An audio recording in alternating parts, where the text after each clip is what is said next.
So we're just then it's, did you get started? Yeah, I need to start.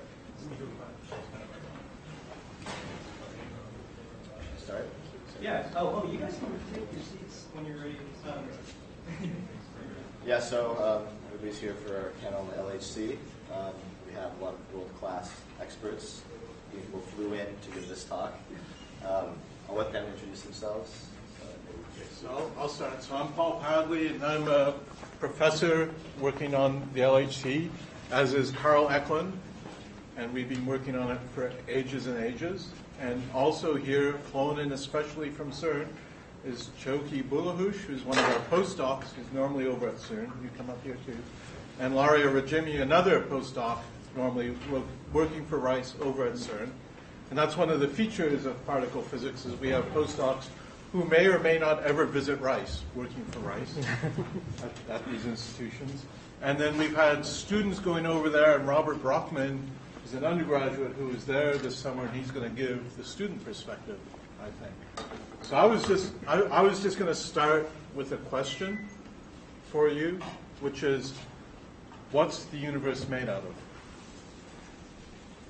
Somebody tell me. So what's the universe made out of? Matter. Matter? You would think. What sort of matter? Dark matter. Dark matter. What else is the universe made out of? Energy. What sort of energy? Dark energy. Dark energy, right? So the universe is dark energy and dark matter. What we do for a living is try to understand the elementary constituents of matter and the forces that govern them. And the matter that we know about is about 4% of the content of the universe, which means we have job security. Because there's a lot to work on. And today actually is possibly historic, in that this is the control room over at CERN at the experiment. So for the first time this year, they're planning within an hour or so to shoot beam at our detector. And so that means my cell phone is on, and if I get a call, I got to answer it. And whereas Carl's in the pixel detector, and they're just in duck and cover mode for the start of the beam. And so I thought I would say those words as an introduction, and then ask your questions. So, sorry, I took over. You're the moderator. I mean, I think we're just going to do question and answers, right? So if anybody has any general questions, start now. You guys can sit down. Okay. I guess I have a question to start. Okay. So how long would you expect to run the beam? Let's say the Higgs was not there. How long do you run it before you give up? I mean, you got like a couple of years you'd expect to get enough data. You say you'd have the Higgs like 3 years, or? Okay, I guess I have to try to give you an answer there.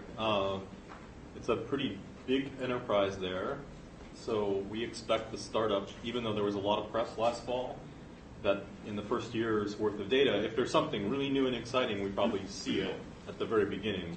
But since it's a completely new accelerator to get the beams to work for us, and a completely new experiment detector, which is about 5 stories high, there's a lot of people who worked on it. It's going to take years to sort of bring the equipment up to speed.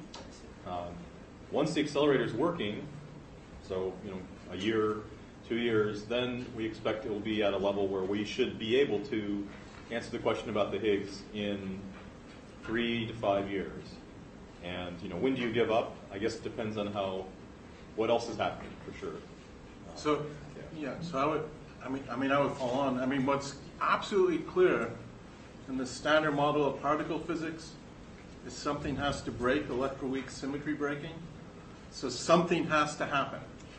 And if we don't find a Higgs boson at the LHC, that's almost the most interesting thing that could possibly happen, because then we know there's something completely wrong with our understanding of nature.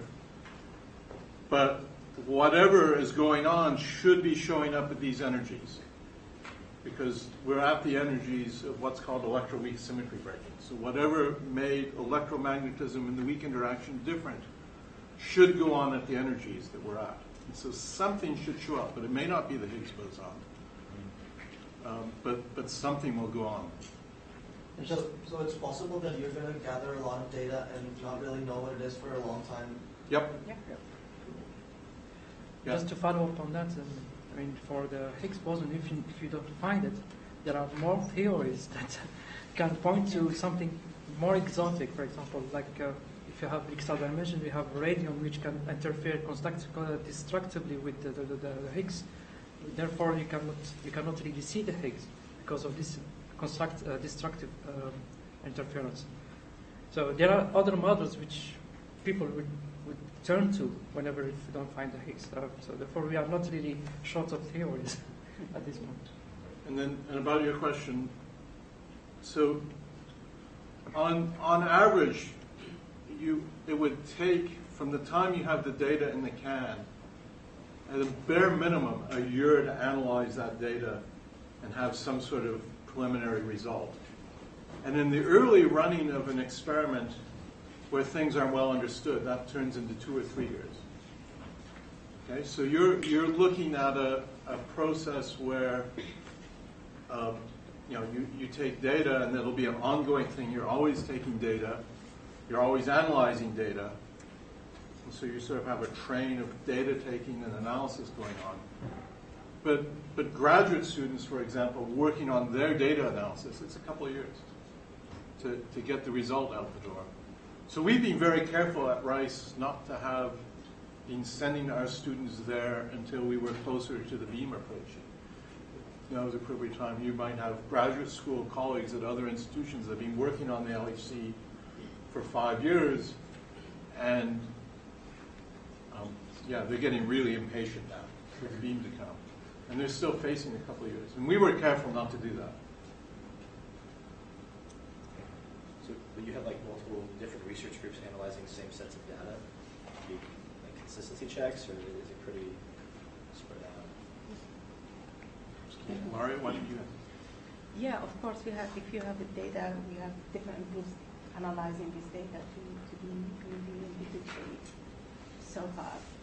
And for physics analysis, as we said before, you can't really get real physics analysis from the first data. So just to understand this and to get your electronics and detector speed. So everybody always usually thinks about the Higgs boson. Are there some other like outstanding issues that you're looking for, or is a lot of it kind of looking where no one's looking for? There's that.